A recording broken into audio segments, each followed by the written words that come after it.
구정 연휴 잘 보내셨나요? 오늘은 싱가포르 언어에 대해서 잠깐 얘기해 보려고 하는데요. 싱가포르는 아시아 국가 중에서 유일하게 영어가 대표 언어인 나라인 것 같아요. 싱가포르는 잘 아시다시피 중국계, 말레이계, 인도계의 사람들이 모여서 만들어진 나라거든요. 그래서 헌법에 명시되어 있는 공식 언어가 영어, 중국어, 말레이어, 타밀어입니다. 타밀어는 인도의 남부지방 언어거든요. 예전에 인도의 남부 쪽에 있던 사람들이 싱가포르로 많이 이민을 와서 타밀어가 싱가포르에서는 4개의 공용 언어 중에 하나입니다. 이렇게 공식 언어가 4개이긴 하지만 사실 사용하고 있는 건 영어거든요. 학교에서 마더텅이라고 중국어, 타밀어, 말레이어 배우는 그 시간을 제외하고 나머지 과목은 전부 영어를 배우고 있고요. 그리고 비즈니스에서도 영어를 쓰고 일상생활에서도 사실 영어를 쓰고 법률 용어, 경제 용어 이런 게 모두 영어라고 되어 있어요. 그냥 영어를 사용하는 국가라고 보시면 되거든요. 그런데 싱가포르이 독립을 하던 1960년대에 이 인종의 비율이 중국계가 76%였고 말레이계가 14%, 인도계가 8%고 그리고 나머지 민족들이 2%를 차지했었어요. 그럼 중국계가 76%이면 굉장히 많은 퍼센티를 차지하는데 어떻게 중국어가 대표 언어가 안 되고 영어가 됐을까에 대해서 얘기해 보려고 하거든요. 래플스경이 와서 영국이 싱가포르를 지배하던 당시에 어떤 법률 용어나 경제 용어나 이런 거는 영어로 했었대요. 근데 그렇게 영어로 한다고 해서 모든 사람들이 다 영어를 할 수 있었던 건 아니었고 영국 관리들과 일을 하는 사람만 영어를 할 수 있었고 나머지 사람들은 각자 자기 민족의 언어를 얘기한 거예요. 그리고 학교 같은 경우에도 그때는 국립학교가 없었고 전부 사립학교였는데 예를 들어서 중국 학교 중에 누가 돈을 크게 기부해서 학교를 세우면 그거는 중국 학교가 되는 거예요. 당연히 그러니까 거기서는 중국어로 과목을 가르치고 그랬거든요. 말레이도 마찬가지고 인도계도 마찬가지고 각자 본인 민족의 언어로 본인 민족의 아이들을 가르치는 그런 학교들만 있었습니다. 그러다가 일본이 침략을 하고 3년 동안 싱가포르를 지배하게 되는데요. 그때는 당연히 학교에서 일본어를 가르쳤습니다. 그러다가 일본이 이제 패망을 하고 다시 영국이 지배를 하다가 금방 싱가포르에서 자치 정권을 가지게 됐는데요. 그렇다고 바로 독립을 한 건 아니고 그 당시만 해도 말레이 연방이었어요.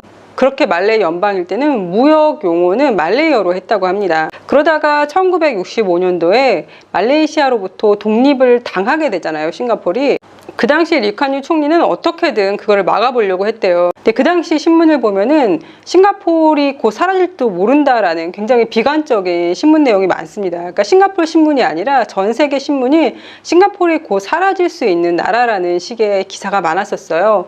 그만큼 자원도 없고 땅도 너무 좁고 인력도 없고, 그러니까 인력이 없다는 게 이제 고급 인력도 없는 거예요. 정말 아무것도 없는 조그만 섬나라가 돼버린 겁니다. 그래서 리칸유 총님이 그 당시에 리칸유 총리가 이끄는 여당이 PAP 당이거든요. 지금까지 PAP 당이 계속 쭉 여당인데요. 그런 사람들이 영어를 사용하기로 결정을 합니다. 왜냐하면 영어를 사용해야지만 해외 자본을 끌어들여서 싱가포르를 좀 더 발전시킬 수 있고 그리고 싱가포르이 좀 더 글로벌화 돼서 경쟁력을 갖출 수 있을 거라고 믿었다고 해요. 그래서 영어도 중국어, 말레이어, 타밀어와 함께 공용 언어가 되었습니다. 싱가포르에서. 근데 리칸유 총리가 영어도 공용 언어다라고 발표할 때 내용은 지금이랑은 조금 틀리더라고요. 어떤 식으로 발표를 했냐면요. 영어, 중국어, 말레이어, 타밀어가 싱가포르의 공식 언어이고 똑같은 지위를 가지는 언어가 될 것이고 말레이어가 공용어이고 싱가포르의 국어가 될 것이라고 발표를 했어요. 왜냐하면 말레이어가 가장 배우기 쉬워서 다민족 간의 커뮤니케이션을 쉽게 할 수 있다라고 리칸유 총리가 발표를 했습니다. 그런데 이 정책에 대해서 불만을 품은 중국계 사람들이 있었나 봐요. 그래서 리칸유 총리 연설문에 싱가포르이 자치정부를 가지고 말레이로부터 독립하기 전까지 말레이 연방에 있을 때 그 당시에는 말레이 경찰 정부의 지배하에서 말레이어를 사용할 때였는데 그때는 가만히 있던 사람들이 이제 와서 불만을 표현하려고 한다라고 얘기하면서요. 만약 그들이 그 전부터 목소리를 냈었다면 감사하게 생각하겠지만 불행히도 당시 싱가포르 여당인 PAP 당과 말레이시아 연대만이 다국적 사회에서 현실적이고 합리적인 방법을 찾으려고 노력했다면서 영어, 중국어, 말레이어, 타밀어가 똑같이 공용어가 된다라고 얘기를 했습니다. 근데 사실 이때 시대상을 보면 이럴 수밖에 없을 것 같아요. 말레이한테 독립을 당하게 된 게 말레이시아 정부가 리칸유가 이끄는 PAP당이 점점점 인기를 얻고 힘을 키워가는 거를 굉장히 마음에 안 들어 했거든요. 왜냐하면 싱가포르에는 중국계가 굉장히 많았고 중국계가 힘을 가지고 있다고 믿었고 싱가포르에 있는 말레이 사람들이 본인들은 차별을 받는다고 생각을 했던 거예요. 싱가포르를 말레이 연방에서 추방시켜버렸지만 그 당시에 싱가포르는 정말 너무 가진 게 없었기 때문에 계속 말레이시아랑 교역을 해야 되는 거예요. 그래서 다민족을 어우르기 위해서 영어를 일단 집어넣고 말레이시아하고 관계도 원만하게 하기 위해서 말레이어를 국어로 한 게 아닌가 그런 생각을 그냥 저 혼자 해보는 거예요. 근데 사실 싱가포르 헌법에는 어떻게 나와 있냐면요. 말레이시아인은 헌법상 싱가포르의 토착민으로 인정받고 있어서 상징적 역할을 하는 말레이어가 싱가포르 국어로 이들의 언어와 유산을 보호하는 것이 정부의 의무다라고 나와 있습니다. 말레이어가 싱가포르 국어니까 싱가포르에서는 말레이어도 많이 쓰겠네요 라고 말할 수 있는데요. 사실 그렇지 않아요. 싱가포르 애국가가 마주라 싱가푸라거든요. 그게 모두 말레이어예요. 그래서 싱가포르 사람들이 애국가를 부를 때는 처음부터 끝까지 다 말레이어로 부릅니다. 그거 하나가 말레이어고요. 그리고 군대에 가면은 모든 제식 용어가 다 말레이어예요. 뭐 열중셔, 차려, 좌양좌, 우양우, 앞으로가 바로선 뭐 이런 게 전부 다 말레이어로 군대에서 진행을 됩니다. 그걸 제외하고는 사실 말레이어가 전혀 사용되지 않거든요. 물론 말레이 사람들은 말레이 사람들끼리 얘기할 때 말레이어를 사용하기도 하지만 그래도 통계에 의하면은 말레이 사람도 그렇고 중국 사람들도 그렇고 가정에서도 각자 민족의 언어보다는 영어를 사용하는 비중이 점점 늘어나고 있다고 합니다. 예전 과거에는 그나마 학교에서 말레이어를 다 배웠었나 봐요. 말레이 사람들이 아니더라도요. 그런데 어느 순간 이게 없어지고 마더텅 시간에 말레이계 아이들만 말레이어를 배우게 된 거예요. 2014년도 뉴스 기사를 보니까요. 어떤 한 사람이 말레이어를 배워야 된다라고 주장을 하는 글이 있었는데요. 그분의 의견은 쓰고 읽는 것까진 못해도 싱가포르인이라면 최소한 말레이어로 말은 할 줄 알아야 되는 거 아니냐라고 얘기를 했어요. 왜냐면 싱가포르 국어가 말레이어인데 세상 어떤 나라가 본인 나라 국어로 말을 못하는 사람들이 있냐.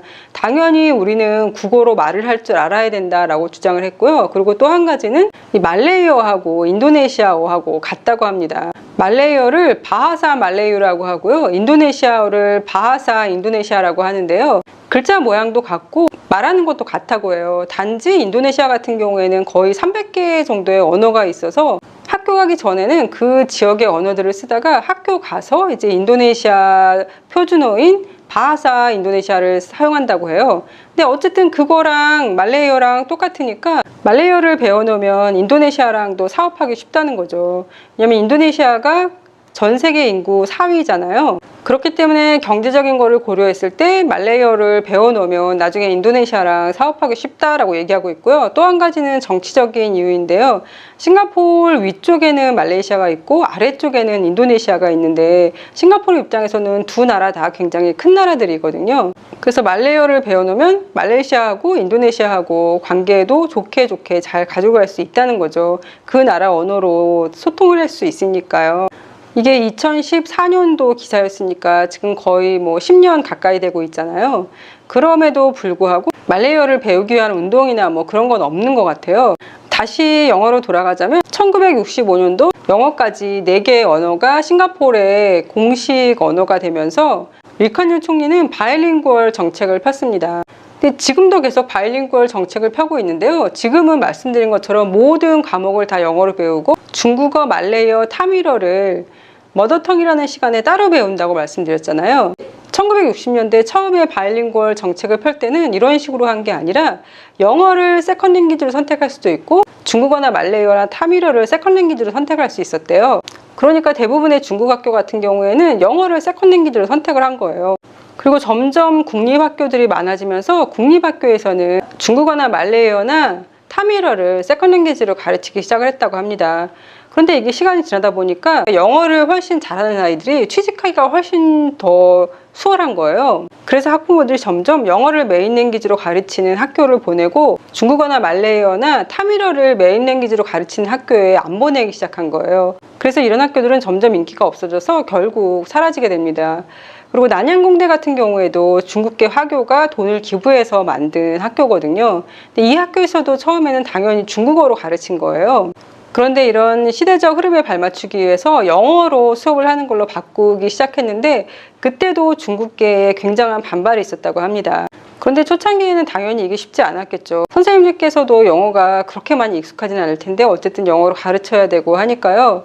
처음에는 문법 같은 거를 중요하게 생각했다가 나중에는 말하는 게 중요하다고 해서 말하는 걸 중요하게 생각했다가 이런 식으로 계속 조금씩 바뀌어 나갔는데요. 그런데 사람들이 싱글리시를 너무 많이 쓰는 거예요. 싱글리시는 뒤에 뭐 라, 러, 마 이렇게 붙는 것도 있고 억양이 좀 틀린 것도 있지만 문법적으로 틀린 게 사실은 굉장히 많거든요. 중국식 문장을 그대로 그냥 영어로 바로 직역을 해서 얘기를 하는 게 거의 싱글리시라고 보시면 되거든요. 예를 들어서 How can I get good marks with such a simple essay라는 영어 풀 센텐스가 있잖아요. 이거를 싱글리시로 얘기할 때는 My essay so simple, how to pass 이렇게 굉장히 짧게 중국 문장을 그대로 그냥 영어식으로 얘기를 해버리는 거예요. 그래서 싱가포르 정부는 2000년도에 Speak Good English 운동을 벌이게 되고요. 표준 영어를 사용하자는 운동을 벌이게 됩니다. 그러니까 이게 불과 20년밖에 안 된 거예요. 그리고 그 다음에는 리칸유 총리가 싱글리시는 없애야 된다라고까지 얘기를 했어요. 그래서 제대로 된 영어를 가르칠 수 있는 선생님들을 훈련시키는 그런 기관도 만들고 다 여러 가지 다양한 노력을 했거든요. 그래서 요즘은 학교에 가면 영어 선생님들은 거의 싱글리시를 안 쓰십니다. 물론 선생님도 친구들 만나면 그냥 싱글리시를 사용하실지 모르겠는데요. 최소한 학교에서는 싱글리시를 사용을 안 하시더라고요. 싱가포르에서는 아이들이 영어 시험을 볼 때 페이퍼 시험이 있고요. 작문 시험, 그리고 리스닝, 그리고 오럴 테스트라고 말하기 시험이 있거든요. 초등학교 같은 경우에는 문장을 읽는 거 하고 선생님이 질문했을 때 거기에 대해서 답을 하는 게 오럴 시험이에요. 근데 이거를 읽고 답을 하고 할 때 싱글리시를 쓰면 감점이 됩니다. 그래서 학교에서 싱글리시를 전혀 사용을 못하게 하는데 사실 아이들이 부모님들한테 싱글리시를 듣고 배우니까 그냥 본인들도 말할 때 싱글리시를 많이 사용을 해요. 뭐 본인들끼리 싱글리시를 사용해도 공식적인 자리에서는 표준 영어를 사용하려고 한다고 하더라고요. 이런 식으로 싱가포르는 영어가 메인 언어가 되는 나라가 됐거든요. 국어로 다른 언어가 있음에도 불구하고 영어를 잘하는 몇 안 되는 나라라고 하더라고요. 아시아에서는 아마 거의 독보적인 것 같습니다. 리칸유 총리가 또 했던 언어 운동 중에는 이 영어뿐만 아니라 중국어에 대한 것도 있었는데요. 싱가포르에는 중국 남부 지방 사람인 호키인 사람들이 제일 많았대요. 그러니까 중국 인구 중에서도 호키인 사람들이 제일 많았던 거예요. 그래서 호키인어가 거의 중국어처럼 싱가포르에서는 많이 사용됐었대요. 리칸유 총리가 선거할 당시만 해도 선거 연설을 영어로도 하고 중국어로도 하고 말레이어, 호키엔어 그리고 또 다른 중국 지방 언어를 사용해서 선거 연설을 했다고 합니다. 그렇게 해야지만 그 지역 사람들한테 혹은 그 민족 사람들한테 더 이제 어필을 할 수 있는 거예요. 현재도 리생윤 총리가 어떤 연설을 할 때 보면은 영어랑 만다린이랑 말레이어 세 가지를 다 사용을 합니다. 그리고 지금까지도 선거에서 중국계 사람들은 영어랑 중국어를 사용해서 선거 연설을 하거든요. 그런데 과거에 이렇게 호키엔이 많이 사용됐다고 했잖아요. 근데 마더텅을 지정을 해서 학교에서 중국말을 가르쳐야 되는데 호키엔 사람들이 많다고 이것도 호키엔을 가르칠 수가 없다라고 리칸유 총리가 생각을 한 거예요. 왜냐하면 중국계 다른 지역 언어를 사용하는 사람들도 배려했어야 됐고 그리고 무엇보다 중국이 점점 경제 성장을 해나가고 있는 터여서 중국의 공식 언어인 만다린어를 마더텅 중국어로 하기로 결정을 했다고 합니다. 이게 굉장히 영리한 정책인 것 같은 게 영어를 하다 보니까 세계 각국의 기업들이 싱가포르에 와서 정착을 하는데 전혀 장벽이 없는 거예요. 여기 와가지고 싱가포르인들을 뽑아도 뭐 언어로 문제되는 사람이 전혀 없는 거고 그리고 싱가포르인들 같은 경우에도 해외에 나가서 취업을 하거나 아니면 해외 여행을 다니거나 해외 공부를 하러 가서도 언어 때문에 막힘은 없는 거예요. 이게 굉장히 큰 플러스라고 보여지고요. 그리고 말레이어를 공부하는 사람도 있고 타밀어를 공부하는 사람도 있고 중국어를 공부하는 사람도 있잖아요. 근데 중국 같은 경우에는 지금 계속 경제 성장을 이뤄가고 있는 나라고 말레이어를 할 줄 아는 사람이 있으니까 말레이시아하고 인도네시아하고 또 관계도 잘 어떻게 보면 이끌어 나갈 수 있는 거고요. 앞으로 싱가포르의 언어 정책이 또 어떻게 변할지 모르겠지만 아마 지금처럼 영어가 메인 언어이고 그리고 나머지 3가지 언어를 세컨 랭귀지로 배우는 정책은 계속 될 것 같습니다. 그럼 오늘도 건강하세요.